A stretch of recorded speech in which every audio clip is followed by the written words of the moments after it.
C'est vrai que quand tu te lances dans un projet, il y a énormément de personnes qui ne vont pas forcément comprendre ce que tu fais et ils vont pas forcément t'encourager comme toi tu aimerais qu'on t'encourage. Les réseaux, l'entrepreneuriat, sur les réseaux, je parle, ils te montrent pas forcément de cette Exactement, ouais. obligation de continuer, même si ça va pas, même si t'as pas envie. Dans l'entrepreneuriat, si tu fais pas beaucoup d'argent tout de suite ou si tu n'es pas suivi tout de suite, t'as pas beaucoup d'abonnés, on va dire, tu fais pas d'argent. Mm. Du coup, ce que tu fais, ça marche.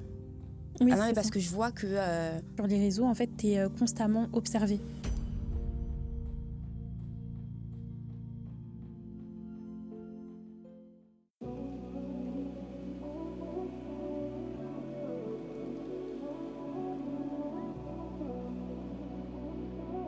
bienvenue dans Fair Talks, le podcast de celles qui osent faire entendre ce qui mérite d'être écouté. Moi, c'est Sarah et j'ai créé ce podcast parce que je crois sincèrement que certaines discussions peuvent tout changer.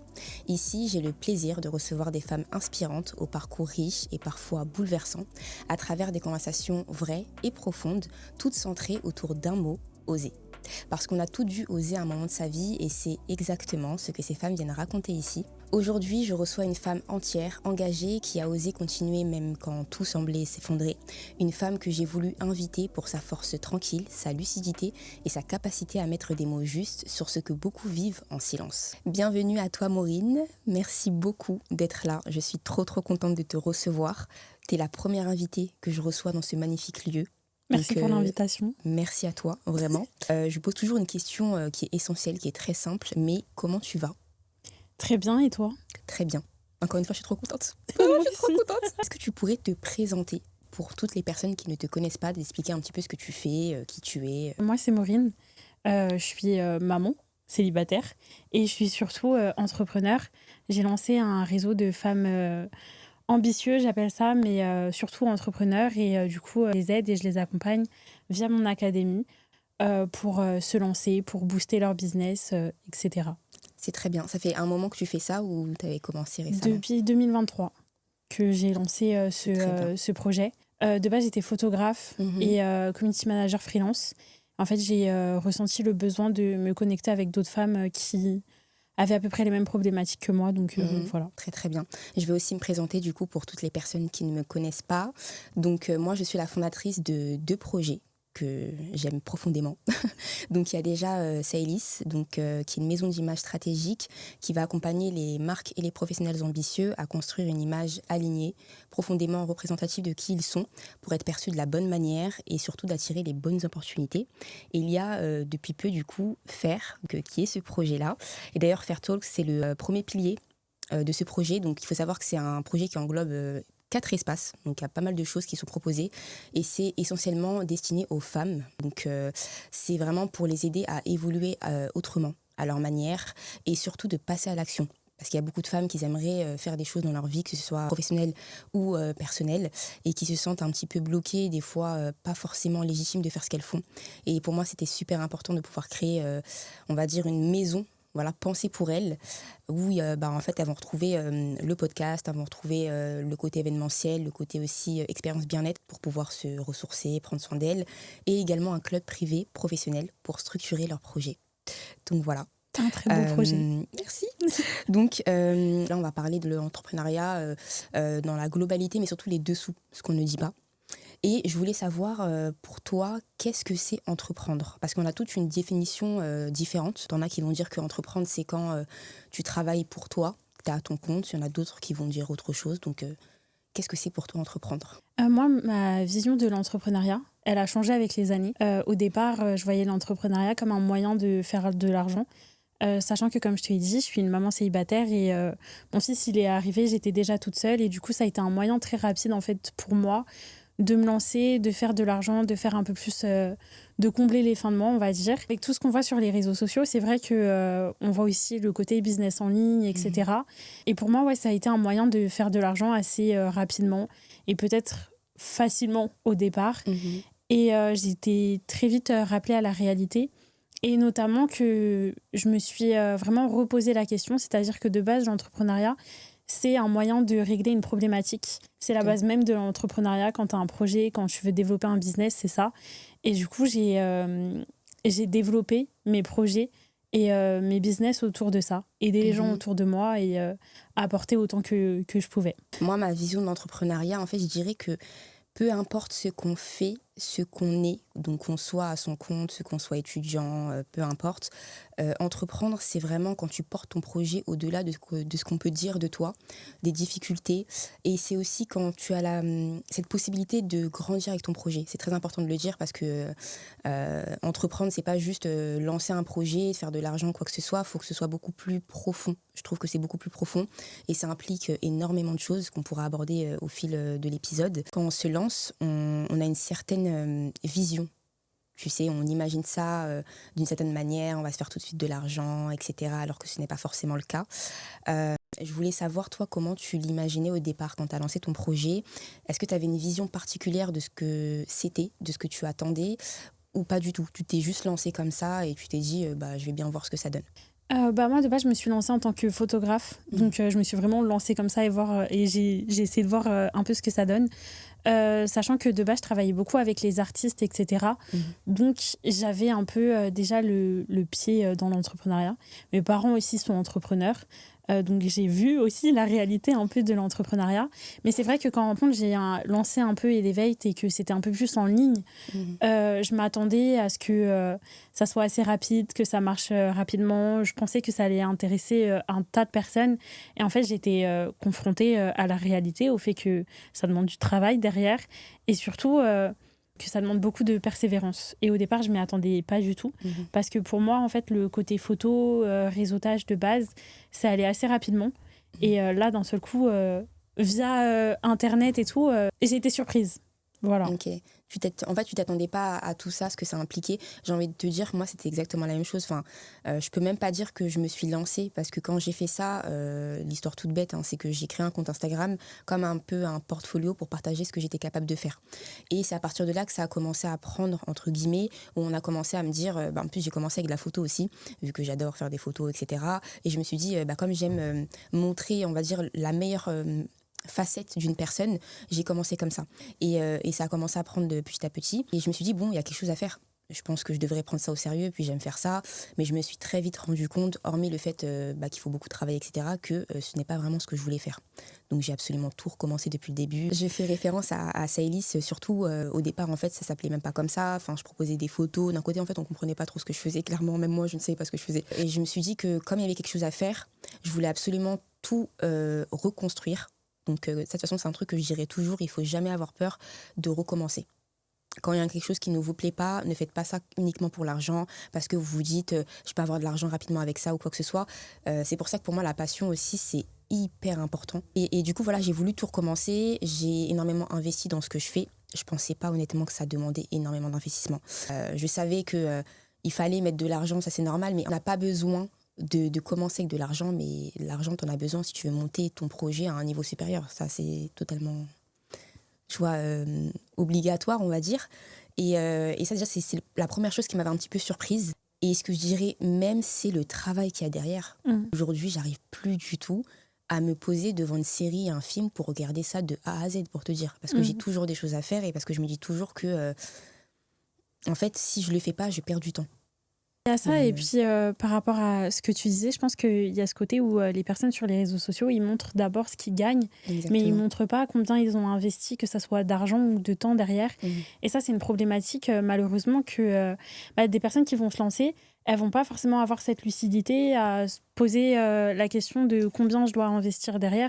Puis tu vois aussi que la plupart des personnes qui se lancent dans un business et qui n'ont pas forcément d'argent, ils vont très souvent se dire finalement, ça coûte trop cher, je peux pas, en fait, je retourne dans le salariat ou je retourne faire d'autres choses, mais moi je peux pas me lancer, ça coûte trop cher et j'ai pas les fonds nécessaires pour ça. Et je m'y attendais pas surtout, donc c'est ça, il y a beaucoup de personnes qui s'attendent pas à cette réalité là, que ça demande beaucoup d'argent, entre guillemets. Après, ça dépend, en fait, le projet qu'on fait. Des personnes qui peuvent se lancer comme ça avec 200 € et c'est déjà bien et ça monte d'un coup, mais c'est pas le cas de tout le monde. Tu en as où ça demande beaucoup plus d'argent, tu en as... Enfin, moi, par exemple, mes parents ils m'ont énormément aidée. C'est eux qui sont financés, surtout mon père, tout ce qui était caméra, etc. Enfin, c'est énormément d'argent. Une caméra, ça peut coûter 3 000 €, tu vois. Juste 3 000 € une caméra, c'est énorme. Et au début, quand tu connais pas vraiment le secteur et que tu te dis, bon, je filme avec mon téléphone, tu te rends compte vite que tu veux de la qualité. Donc, ce qui veut dire que qualité égale plus d'argent. Enfin, ça implique énormément de choses. En dehors de ça, même les personnes qui se lancent dans un business avec 200 euros, les 200 euros, même si tu gagnes vite et que tu génères vite du profit, c'est de l'argent que tu vas devoir réinvestir si tu veux faire fructifier petit à petit ton business, en fait. Et ça, il faut être conscient. Il faut aussi avoir, tu sais, cette éducation financière que beaucoup n'ont pas quand ils se lancent dans l'entrepreneuriat. Beaucoup n'ont pas d'éducation financière, dont moi au départ, je l'avoue. Moi, c'était une catastrophe. Et surtout, c'est une erreur à ne pas faire. Hein. C'est quand tu gagnes de l'argent, de devoir directement le dépenser dans des shopping, dans des trucs inutiles. Le plus important, c'est de réinvestir sur vous-même. N'ayez pas peur d'investir sur vos projets. Ça demande beaucoup de temps, d'investissement, même d'épuisement mental. N'ayez jamais peur d'investir sur ce que vous faites parce que c'est ce qui va vous permettre d'aller plus haut constamment. Ne dépensez pas votre argent pour rien. Franchement, essayez de le garder un maximum. Dépensez-le, entre guillemets, quand c'est vraiment pour vous faire plaisir, parce qu'il faut vivre aussi, c'est important de le dire. Hein. L'entrepreneuriat, c'est pas que, voilà, je travaille et je vis pas. Et c'est vrai que c'est très compliqué de jauger, on va dire, entre les deux, entre je profite et je travaille. Moi, j'ai encore du mal, hein. Aujourd'hui, surtout avec 2 projets, aujourd'hui, de me reposer. Tu vois, j'arrive pas, je sais pas si toi, c'est le cas. Si tu arrives un petit peu à prendre du temps pour toi, mais moi, j'ai beaucoup de mal, hein. Franchement, Moi, le temps, en fait, je vais le considérer autrement. C'est-à-dire que moi, je suis très, très famille. Du coup, le temps, je vais pas forcément partir en vacances ou mettre beaucoup d'argent dans du shopping. Mais par contre, je vais vraiment faire en sorte de pouvoir avoir des expériences en famille ou des choses comme ça. Et j'ai appris justement à faire cette distinction-là et à comprendre que c'est un investissement de passer ce temps et de se reposer, de faire la distinction entre business et perso. Et d'ailleurs, en parlant de ça, sur l'aspect personnel et professionnel, parce que c'est aussi un autre sujet qui est très important. Quand tu entreprends, c'est super compliqué, entre guillemets. Enfin, il y a une différence avec le salariat, c'est que le salariat, tu peux te mettre en congé, entre guillemets, te permettre de te reposer, d'aller chez le médecin, etc. Dans l'entrepreneuriat, je pense que c'est le cas aussi, mais d'une autre manière, dans le sens où si tu ne travailles pas, il n'y a personne qui le fera à ta place. D'autant plus si tu n'as pas d'équipe, d'autant plus si tu commences bas, à zéro. Parce que ça a été notre cas. Nous quand on a commencé, on ne connaissait pas forcément tout le monde. Enfin, c'est compliqué. Toi, est-ce que tu as déjà eu en fait une période, on va dire, hyper compliquée, où tu t'es dit, mais là, c'est trop compliqué, comment je vais faire pour tenir? Comment je vais faire pour continuer à publier, à créer du contenu? Parce qu'il faut être actif, parce qu'il faut vendre ce qu'on fait. Ça, c'est pas facile. Est-ce que tu as déjà eu ça? Oui, et de toute façon, la vie, c'est cyclique, donc ça veut dire qu'il y a des fois où ça va très bien et je vais pouvoir faire énormément de contenu. Et il y a des fois où tu as l'impression que tout va mal. Et moi, pour l'exemple, en fait, il y a 6 mois, il y a pas mal d'événements qui sont arrivés. J'ai perdu un proche, j'en ai un autre qui est tombé malade et qui a fait un AVC. Enfin, vraiment des choses assez dures comme ça. Et c'est dur d'aller sur les réseaux sociaux et de faire semblant que tout... Enfin, faire semblant. Oui, c'est ça, au final, oui, faire semblant que tout va bien, en fait, et que tu continues, tu persévères et tout. Mais en vrai, sur le côté, c'est pas le cas. Genre, j'ai pas envie, j'ai envie de rester dans mon lit, de pas bouger, etc. Il y a un travail à rendre en dehors des réseaux. Pour certains clients. Certes, quand tu es, par exemple, salarié, tu peux te mettre en congé ou tu peux aller dans des enterrements, etc. Et le patron, même si, on va dire, ça l'embête, il va quand même te laisser y aller puisqu'il a cette obligation. Mais un client, tu vas lui dire, oui, j'ai perdu telle personne. Oui, ok, mais en fait, moi, j'ai ce truc à poster à cette heure-ci, ce jour-là. Il va pas forcément... te comprendre. Et ça, c'est quelque chose que les réseaux, l'entrepreneuriat, sur les réseaux, je parle, ils te montrent pas forcément. Exactement, de cette obligation de continuer, même si ça va pas, même si t'as pas envie, même si t'es malade, même si tu peux pas, t'as pas le temps, etc. Mais voilà, t'es dans cette obligation, en fait, de continuer de passer à l'action et de continuer en plus. Si ton business, par exemple, il est sur Instagram, et je sais que moi, je le développe pas mal sur les réseaux, de continuer à poster, parce que si tu postes plus, forcément, il y a plus rien qui rentre. C'est ça. Donc ouais, non, moi personnellement, je l'ai vécu. Ouais. Moi aussi, je l'ai vu à plusieurs reprises. C'est vrai que moi, j'avais un petit peu du mal à... Et d'ailleurs, j'ai beaucoup de respect pour les personnes qui sont ultra actives sur les réseaux. Je sais pas comment ils font. Je sais qu'il y a des plannings, éditos qui sont faits, etc. Mais c'est super difficile. Enfin, moi, en fait, le problème, c'est que dès que je ne me sens pas bien ou que j'arrive pas forcément à faire quelque chose, d'autant plus que je procrastine parce que je suis extrêmement perfectionniste. C'est très dur quand vous entreprenez, il faut pas être comme ça. Vraiment, il faut publier, il faut vous prendre trop la tête. Moi, je me prends trop la tête parce que, tu vois, quand tu as un projet que tu portes tellement au fond de toi, c'est super compliqué, tu vois, de lâcher prise. Et par rapport, pour revenir au sujet de la famille, des proches, etc., c'est vrai que quand tu te lances dans un projet, il y a énormément de personnes qui ne vont pas forcément comprendre ce que tu fais et ils ne vont pas forcément t'encourager comme toi, tu aimerais qu'on t'encourage. Tu te sens souvent seul. On dit souvent que les entrepreneurs se sentent seuls ou vont rester souvent entre eux parce qu'on est les seuls à se comprendre. Dans l'entrepreneuriat, si tu ne fais pas beaucoup d'argent tout de suite ou si tu n'es pas suivi tout de suite, tu n'as pas beaucoup d'abonnés, on va dire, tu ne fais pas d'argent. Du coup, ce que tu fais, ça marche.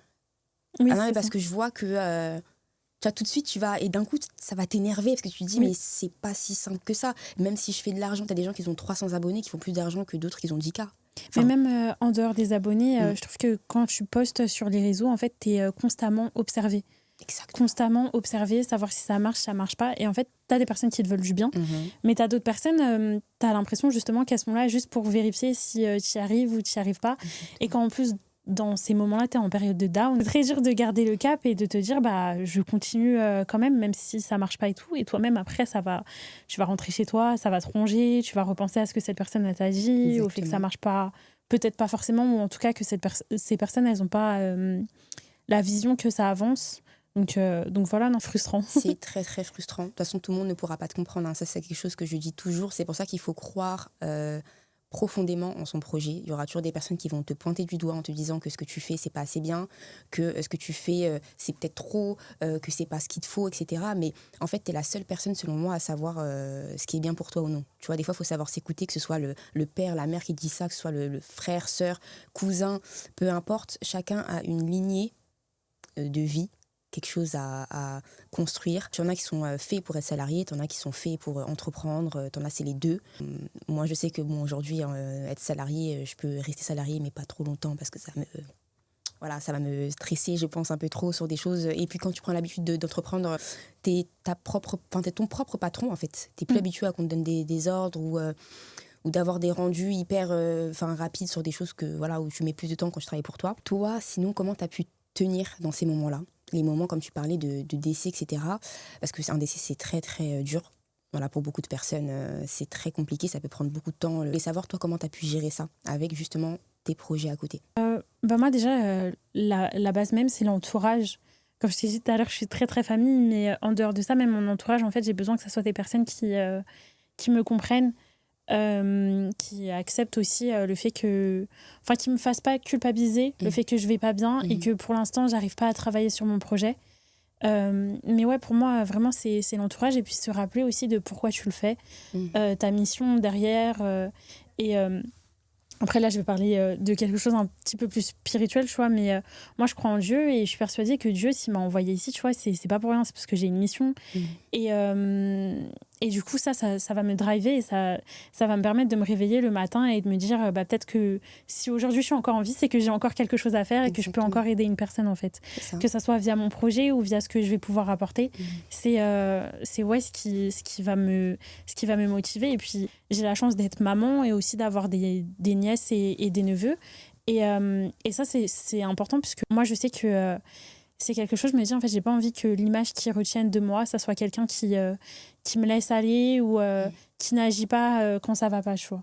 J'ai envie de continuer, j'ai envie d'accepter mes émotions, mais quand même de continuer à passer à l'action et surtout de laisser quelque chose derrière moi. C'est vraiment quelque chose qui... Et ça m'a toujours drivée depuis que je suis toute petite. Je veux laisser quelque chose derrière moi.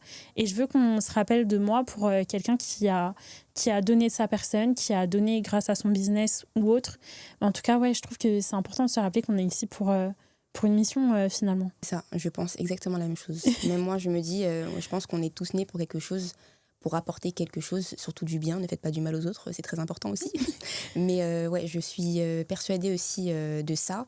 Et en termes de ressenti et d'émotion, parce que moi, par exemple, j'ai traversé pas mal de choses comme toi aussi.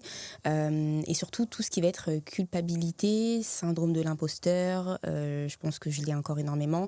Je culpabilise énormément de moins donner de temps aux personnes avec qui je veux rester, les personnes que t'aimes, etc. C'est compliqué parce qu'ils vont pas forcément comprendre, encore une fois, pourquoi tu travailles autant. Et surtout le syndrome de l'imposteur, de pas se sentir légitime de faire ce qu'on fait. À chaque fois que tu réussis un truc, c'est rien de dingue ce que tu fais. De toute façon, t'es qu'au début, enfin, tu vois. Ouais, si, moi aussi. En fait, c'est quelque chose de base, quand on parlait de syndrome de l'imposteur.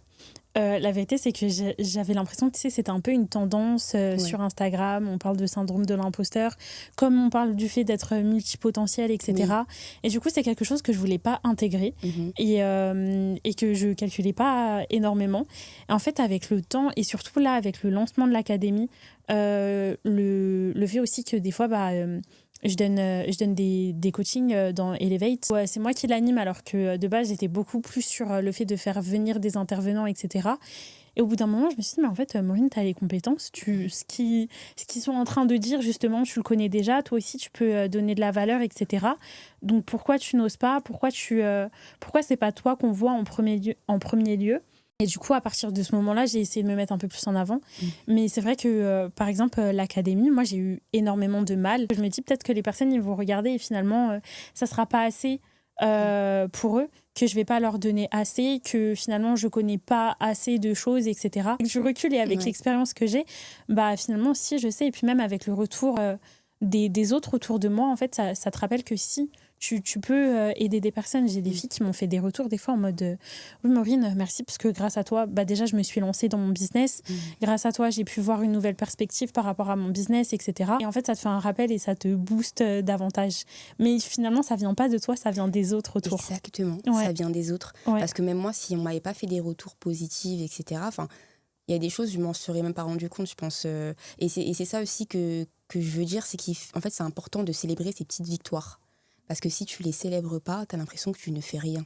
Tu vois. Et ça, j'ai appris à le faire, des fois même en m'offrant des petites choses, etc., pour me dire, continue, c'est bien. Peut-être pas à un rythme hyper rapide comme d'autres personnes, mais il faut avancer à ton rythme.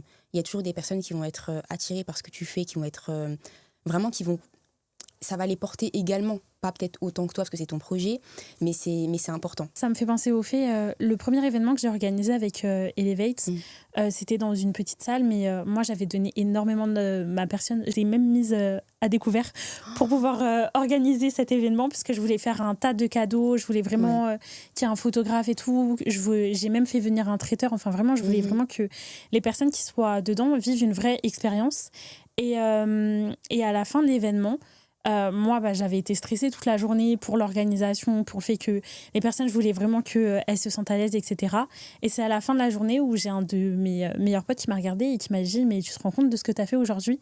En fait, je ne me rendais même pas compte. Genre, j'étais tellement sur le moment que je ne me suis pas rendu compte que justement, ça avait aidé toutes ces femmes qui étaient là. Et aussi un peu des intervenants, donc des hommes. Mais je ne m'étais pas rendu compte en fait de l'impact que ça avait pu avoir. Et ouais, c'est ce que je disais, en fait, c'est les personnes qui vont te le rappeler ou te permettre d'ouvrir les yeux, en fait, sur ce que toi, tu as fait. Est-ce que tu t'es déjà sentie oubliée tellement tu donnais beaucoup ? Oui. Ça, c'est un sujet qui est assez délicat parce que j'ai une maman qui donne énormément de sa personne pour nous, ses enfants, ou même pour les gens autour, et je lui reprochais énormément. Genre, mais maman, repose-toi, en fait, nous, on a besoin que toi, tu sois en forme et tout. Et la dernière fois, j'ai une cousine, justement, qui m'a dit Maureen, t'es bien gentille, mais tu peux pas sauver tout le monde, commence par toi, en fait.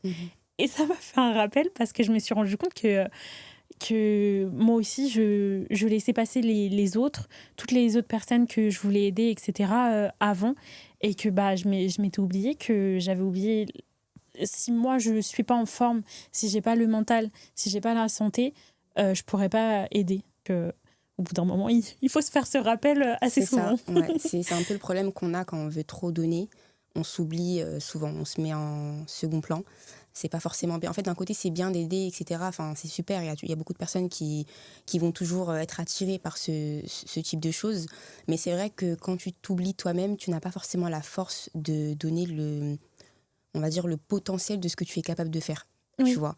Donc, c'est important. Des fois, moi, je me retire par un moment où des fois, je réponds même pas à mon téléphone parce que je me dis, trop donner, surtout gratuitement. Tu vois, parce que ça, j'ai dû basculer entre le gratuit et le payant. Je culpabilisais, pour te dire à quel point c'est n'importe quoi, mais je culpabilisais parce que je faisais payer les gens. J'osais pas faire payer les gens. Je me disais, mais je suis qui pour faire payer les gens, tu vois. Alors qu'en fait, c'est normal, tu as des choses à payer toi aussi à côté. Si tu veux, encore une fois, faire monter ton projet, tu es obligé de faire payer les gens. Moi, je sais pas si toi ça t'est arrivé, mais moi, par exemple, pour fixer mes tarifs, c'était une horreur. Tu vois, parce que je me disais, quand j'ai commencé, je sais pas, je faisais des packs, il y avait trop de choses à l'intérieur, tu vois. Et je vendais ça 135 €. Il y avait une fille sur Instagram, elle m'a dit, mais ça va pas la tête. Qu'est-ce qui se passe? T'es folle et tout. Et moi, je m'en rendais pas compte. Je me disais, mais non, mais je suis qui, tu vois, pour mettre des prix et tout comme ça. Et je pense que ça, c'est quelque chose aussi à pas oublier. Tu vois, tu peux aider les gens, mais il faut toujours te rappeler de toi. Parce que ton projet a besoin de toi, en fait. Oui, c'est ça. Mais même en dehors de ça, ce que tu vas apporter aux personnes... j'ai trop de choses à dire dessus. Moi déjà, Élevé, il faut savoir que de base c'était totalement gratuit. Les personnes, elles arrivaient, c'était gratuit et je leur donnais énormément de valeur, énormément de choses qui de base sont payantes et que certaines personnes ou certaines coachs sur les réseaux vont se permettre de faire payer des formations à 2000 € juste pour la valeur que je donnais déjà. Et je le donnais gratuitement. Et en fait, c'est une amie déjà qui m'a rappelé le fait que quand tu donnes tout le temps du gratuit, après c'est très compliqué d'un seul coup de le faire payer. Du coup, tu n'as plus cette légitimité. Et puis même moi, j'avais du mal à me sentir légitime de faire payer ma prestation. Déjà de base quand j'étais photographe. Parce que je me disais, moi de base je fais ça pour le kiff. Du coup, et je me disais aussi derrière... peut-être que la personne, elle n'a pas assez d'argent, du coup, viens, je te fais un prix, etc. Et pareil, c'est des clients, en fait, qui m'ont rappelé, qui disent, mais Maureen, en fait, si je fais appel à toi, c'est que j'ai l'argent pour pouvoir te payer. Donc, au bout d'un moment, donne-moi le vrai prix, donne-moi le vrai tarif. Dis-moi... déjà, prends conscience aussi de ta valeur et de ce que tu vas m'apporter, parce que grâce à toi et grâce à ce que tu vas faire, ça va me permettre de, moi, développer mon business. Ça, c'est important. Et puis, moi, je me suis posé la question aussi par rapport à l'académie. De base, je sais que la plupart des personnes qui font et qui proposent ce que je propose dans l'académie, elles font payer un minimum de 1000 € la formation. Et moi, je me suis souvent posé la question, est-ce que moi, je le fais passer à 1000 €, 2000 €? Il y en a même maintenant qui font à 3000 € certaines de leurs formations, etc. Alors que j'ai déjà vu à peu près l'intérieur et je sais qu'en termes de contenu, ça ne va pas non plus changer forcément la vie de la personne, surtout si elle ne se donne pas les moyens derrière, tu vois. Et l'académie, moi, j'ai décidé de la faire payer mensuellement avec un montant où je sais que tout le monde peut investir dedans. Mais j'ai mis le tarif qui, pour moi, était juste et par rapport à ce que j'allais donner en termes de valeur. Et c'est important. J'ai beaucoup parlé, désolée. Non, t'inquiète pas, mais c'est très bien. De toute façon, dans tous les cas, en termes de tarifs et par rapport à ce que tu donnes, il y a aussi l'expertise. Il ne faut pas hésiter. En plus, ça, c'est une personne. Là, je parle... c'est moi qui ne veux pas mettre des prix de base élevés, ce qu'on peut appeler élevés, parce que tu as des gens, tu vas dire 200 €, ils vont dire « Ah, mais c'est cher ». Alors qu'en fait... il y a 7 ans de travail derrière, d'expertise, d'accord. Il y a le temps que toi, tu mets pour travailler. T'en as beaucoup qui ne se rendent pas compte aussi de ça, de ce que ça implique en fait en termes de travail. Aujourd'hui, j'ai de moins en moins de mal à mettre des prix justes, ce qui était au départ très compliqué, encore une fois, parce que tu ne te sens pas légitime, tu te dis, et même les autres de ton entourage ou peu importe, qui vont te dire que tu viens de commencer, de toute façon, il ne faut pas mettre des prix hyper élevés. Mais c'est quoi hyper élevé finalement? Tu vois ce que je veux dire? Tu as des personnes, ils viennent de commencer, ça fait 1 an, ils te mettent des prix que d'autres, ça fait 5 ans qu'ils font ça, ils ne le mettent même pas. Tu vois? Et puis il y a cette fameuse phrase aussi, tu sais, qui dit si tu n'as pas les moyens, en fait, c'est que tu n'étais pas la cible. Exactement. Du coup, les personnes qui viennent te dire que c'est trop cher ou que c'est pas mérité, etc., je peux te mettre sur le côté, s'il te plaît, parce que tu n'étais pas la cible, en fait. C'est ça. Et maintenant, j'ai même plus de mal à lui dire. Des fois, je réponds même pas. Parce que je me dis que c'est de l'énergie... Que tu donnes aux gens qui ne savent même pas ce que tu fais, qui ne comprennent même pas ce que tu fais, qui vont vouloir toujours avoir des réductions. Ça aussi, dans les proches, c'est un truc qui m'énerve énormément parce que quand quelqu'un lance un projet de votre famille, de votre entourage, vos amis ou quoi que ce soit, arrêtez de demander de faire des réductions. Pour moi, c'est impensable, en tout cas, c'est ma manière de penser, de me dire de dire à quelqu'un, baisse tes prix. Oui, et puis tu vois. Pour moi, c'est vraiment, tu respectes pas mon travail en fait derrière. Exactement. Et moi, c'est vrai que depuis peu de temps, mais tout ce qui est réduction, etc., si c'est pas moi qui te le propose, tu n'en auras pas. Et carrément, je vais même peut-être te faire payer plus cher parce que t'en demandes. Exactement. Parce qu'en fait, ça veut dire que tu respectes pas le temps que je passe derrière. Et pour moi, c'est... Enfin, je trouve ça injuste. Mais c'est pareil, moi, j'ai dû me séparer de certains clients pour mon bien et aussi parce que finalement, je voyais que ce que je leur proposais mensuellement, etc., ça commençait à les déranger en mode c'est trop cher par rapport à ce que tu me fais. Oui, mais au départ, t'étais d'accord. Oui, c'est ça. Je comprends pas en fait. C'est ça. Et même pour ta santé mentale, ce genre de client, c'est mieux de savoir te séparer et de prendre tes distances et d'aller chercher des clients qui respecteront ce que tu fais plutôt que juste te précipiter pour gagner de l'argent. Tu perds du temps et tu perds aussi de l'argent en fait au final. Quoi qu'il arrive, en fait, les prix que tu mets, de toute façon, il y a une étude de marché à faire. Enfin, faut pas mettre des prix au hasard comme ça non plus. Voilà. Mais si toi, tu juges que ton prix est correct et nécessaire, que tu vas apporter une vraie valeur ajoutée aux gens, faut jamais avoir peur de mettre le prix nécessaire. Si toi, tu dois faire des réductions, c'est toi qui dois faire des réductions. Tu es ta propre patronne ou ton propre patron, parce qu'il y a des hommes aussi qui doivent peut-être nous écouter. Donc, voilà, en fait, c'est toi qui décides. Ça aussi, il faut que tu t'imposes. Et je l'ai appris aussi en tant que patronne. Très bizarre de le dire quand tu n'es pas une patronne de base, enfin que tu n'es peut-être pas destinée à l'être de base. On peut avoir du mal par moment, tu vois, de se dire je suis légitime, c'est à moi de le faire. Enfin, c'est à moi d'imposer ma manière de faire, ma manière de travailler. Soit tu travailles avec moi parce que tu respectes mon travail, soit tu le fais pas, mais il n'y a pas de souci, il y aura toujours d'autres personnes. Donc, il ne faut pas hésiter à se séparer de ces personnes-là. Moi, je voulais savoir, est-ce qu'il y a des moments où tu t'es beaucoup posé de questions, où tu t'es dit, limite, je veux arrêter, tellement je me sens mal, je veux arrêter. Est-ce que tu t'es déjà dit ça ou pas ? Plusieurs fois. Et pour plusieurs... Déjà, j'ai testé plusieurs business. Et j'ai testé... du coup, il y a eu la photo. La photo, même si là, j'en parle beaucoup, il y a un moment où fallait pas me parler de photo. Vraiment, fallait absolument pas m'en parler. Alors que j'aime bien être derrière l'appareil et j'aime bien, après, le rendu, le fait que ça va donner confiance un peu à la personne derrière, etc. Mais fallait absolument pas me parler de ça. Et même là, pour le lancement de l'académie, j'étais déjà de base en grosse période de transition. Je reprenais un appartement, j'ai perdu un proche. Enfin, il y avait vraiment tout ça. Et en fait, je me suis dit, mais... toute l'énergie que je donne, est-ce que ça en vaut vraiment la peine en fait ? Et je pense que ce qui est important, c'est de continuer de passer à l'action, continuer même si c'est un petit peu, et de restructurer à la limite ta vision, ton idée et tout, mais d'accepter. Et puis, la dernière fois, j'ai vu un post sur Insta qui disait que peut-être que si ça ne marche pas comme tu veux, c'est que tu n'es pas à la bonne place. Et ça a tellement résonné en moi dans le sens où la vision que j'avais de base d'Elevate, elle a changé. Et en fait, c'est à moi de la restructurer et de vraiment travailler sur ma vision et sur la vision aussi que je veux que... Enfin, comment je veux que les personnes aperçoivent en fait ce que je suis en train de faire. Donc, c'est ça. De toute façon, un projet, quand on crée un projet, il va toujours évoluer. Comme je disais au début, il va évoluer avec nous. Donc peut-être qu'au départ, on a une vision particulière ou voilà, mais ça va évoluer. C'est-à-dire que moi, par exemple, Saïlis, j'ai travaillé dessus, mais continuellement. C'est-à-dire qu'au départ, je me suis dit, je vais faire ça, Pump It Up, c'est l'histoire le truc du siècle, tu vois. Et en fait, 3 mois après, je me suis dit, non, en fait, c'est pas ce que je veux faire, il faut que je change telle ou telle chose. Et il faut pas avoir peur de prendre son temps par rapport à ça, et de réfléchir et de penser toujours de manière stratégique. Pour faire évoluer son projet. C'est pas parce que pendant une longue période, petite ou moyenne, ça ne marche pas, entre guillemets, il n'y a pas assez de clients, quoi que ce soit, que ton projet est nul, que ton projet ne mérite pas d'aller plus loin, qu'il faut l'arrêter. Après, bien évidemment, il y a d'autres cas où, par exemple, quand tu vends des produits, là, c'est un autre cas, mais si tu vends des produits, que tu as un stock énorme, que ça implique énormément d'argent et que tu vois que tu n'y arrives plus, là, bien évidemment, c'est autre chose. Peut-être que tu peux... tu vois, chercher une autre solution. Oui. Mais... Là, par exemple, j'ai une amie dernièrement qui, de base, voulait lancer une marque e-commerce de cosmétiques et qui a dépensé énormément d'argent. Et pareil, en fait, je pense qu'elle se sentait pas non plus à sa place. Ça faisait plus d'1 an qu'elle essayait de développer sa marque. Elle n'arrivait pas forcément à vendre. Et là, actuellement, elle n'est pas allée très loin. Elle est juste partie faire du dropshipping. Mais c'est quelque chose qui lui correspondait plus. Et en fait, elle a vu directement son chiffre d'affaires mais exploser.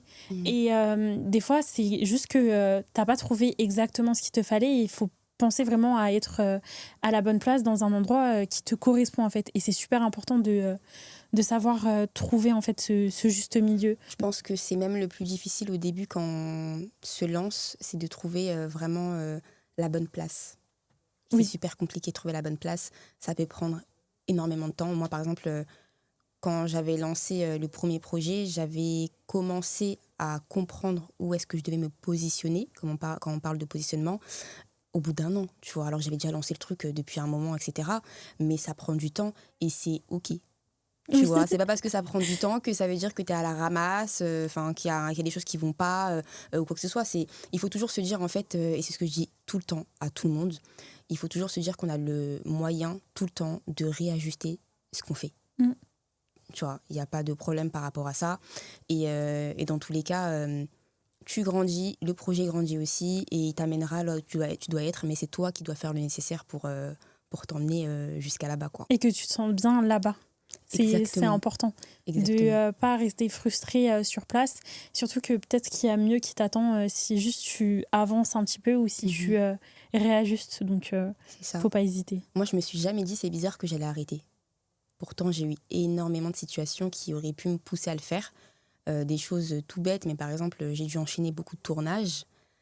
Donc vidéo comme photo. Des fois, ça m'est arrivé de faire un shooting. J'avais oublié ma caméra. Enfin, tu sais, l'objectif, je suis partie comme ça, j'arrive sur place, je vois, j'ai pas l'objectif. Je comprends tellement la douleur. Oui, c'est une blague. Et j'étais comme ça en train de regarder ma caméra en mode mais meuf, qu'est-ce que t'as fait? Enfin, tu vois, des trucs où vraiment j'étais amenée à devoir recommencer encore et encore et encore et encore. Et c'est à ce moment-là que j'ai découvert chez moi ma capacité à persévérer. Je ne savais pas que j'étais capable de persévérer autant. Et c'est ça aussi qui me fait penser et réaliser que je dois toujours continuer. Parce que si j'ai osé recommencer certaines choses où j'aurais pu abandonner, comme beaucoup de personnes, malheureusement, qui ont abandonné leur projet, et que j'ai quand même continué, c'est que je me dis qu'il y a quelque chose à faire, c'est que j'aime tellement ce que je fais que je m'autorise même pas, tu vois, à abandonner. C'est-à-dire que le fait de dire oui, j'arrête parce que on m'a dit ci, on m'a dit ça, ou quoi que ce soit, je l'autorise à personne, ça. Ni à moi, ni aux autres. Donc, quoi qu'il arrive, il y aura toujours des choses qu'on n'a pas forcément imaginées. Surtout que moi, je suis quelqu'un qui est trop dans le contrôle. Je ne sais pas si c'était pareil, mais moi, j'adore contrôler me concernant, bien sûr, pas les gens. Mais j'aime bien contrôler ce que je fais. Quand j'ai une vision, il faut que ça se passe pareil. Si ça ne se passe pas pareil, ça veut dire qu'il y a un gros souci. Enfin, tu vois. Et le fait d'avoir recommencé, vraiment, ça m'a fait comprendre que, voilà, même si je devais réinvestir, tu sais, des fois, je faisais des shootings, je payais un lieu, 500 € le lieu, je retournais faire le même shooting. Tu vois. Oui. Parce que c'était pas vraiment comme je voulais. Après, peut-être c'est un petit peu des caprices, j'avoue. Peut-être que c'était caprice. Peut-être que c'est de la mauvaise organisation aussi, parce que j'ai dû apprendre, tu vois, en termes d'organisation, de bien s'organiser. Quand tu commences de zéro, tu sais pas comment faire les choses. Hein. Personne t'apprend. Personne te dit oui, mais alors là, il faut appeler telle personne, il faut faire ci. Tu apprends tout sur le tas. Et c'est ça qui est difficile.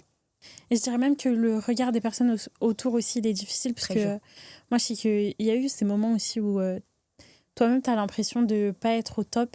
Mais en plus de ça, tu as une personne qui va venir et qui va te rajouter son petit commentaire ou son petit truc. Alors que je ne suis pas forcément quelqu'un qui est axé sur le regard des gens ou à prendre en compte en fait, ce que les gens vont penser de moi. Mais en fait, c'est plus que moi, en fait, je vais... pour moi-même, en fait. Ce commentaire... tu vois que la personne elle va dire ou le fait que toi t'es pas assuré. Moi dernièrement c'est un shooting, la personne elle m'a envoyé l'adresse et j'ai pas reconfirmé auprès d'elle et j'étais pas au bon endroit et j'ai dû refaire 1 heure de trajet pour y arriver et en fait tu t'en veux à toi-même et tu t'en veux à toi-même parce que c'est pas parfait, etc. Mais rien, on n'est pas parfait et rien n'est parfait et de toute façon aucun business sera exactement parfait. Après ça dépend de toi, après comment tu vas le tourner. Déjà le fait de pas culpabiliser pour toi-même, mais aussi ce client en face, si tu l'arranges bien après ou si tu lui offres un truc qui permet de quand même bien te faire voir, bah c'est ce qui va compter, tu vois, c'est ce qui va rester finalement dans sa tête. Donc des fois même le peu qu'on peut faire, ça plaît. Oui. T'as des personnes qui sont hyper contents. Oh là là, tu m'as fait un truc, je pensais pas que t'allais me le faire et tout. Oui. Alors qu'en réalité, t'as même pas donné, on va dire, 20% de ce que tu voulais faire, tu vois. Ouais. Donc, mais moi, c'est un truc... D'ailleurs, j'en parle dans l'académie. J'ai fait un module juste pour ça, donner pour recevoir. Ouais. Je trouve que c'est super important de donner, même si c'est un petit peu plus, tu vois. Et finalement, la personne en face, le client en face, il va être super content, super hypé, etc. Que si tu restes trop, tu sais, un peu sur tes acquis ou sur le fait de pas assez donner et finalement, la personne en face, elle sera toujours contente ou elle va toujours refaire appel à toi, etc. Exactement. Parce que justement, genre, déjà, ce que tu fais lui plaît. Et en plus de ça, tu t'as rajouté un petit truc qui fait qu'elle va te rappeler. Et des fois, c'est ta personnalité, c'est oui, un en sourire. fait un sourire, un truc parce que t'es trop gentil, elles ont matché avec toi ou Ouais. c'est des hommes. Donc ouais, c'est super bien. Mais Et- c'est important de rester soi-même, du coup. Très important.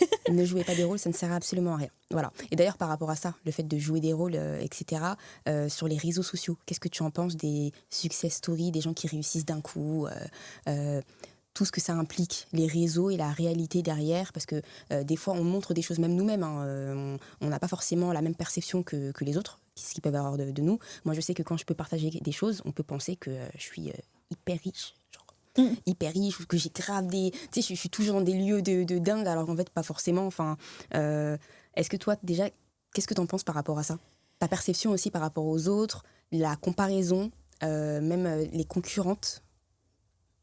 Important, oui. Qu'est-ce que ça va? Bah moi déjà il y a plusieurs axes. Le premier c'est que au départ quand je me suis lancée on me disait beaucoup de faire du storytelling. Tu sais vu que je suis une maman célibataire, que j'ai élevé mon fils tout seul et que je me suis lancée dans l'entrepreneuriat.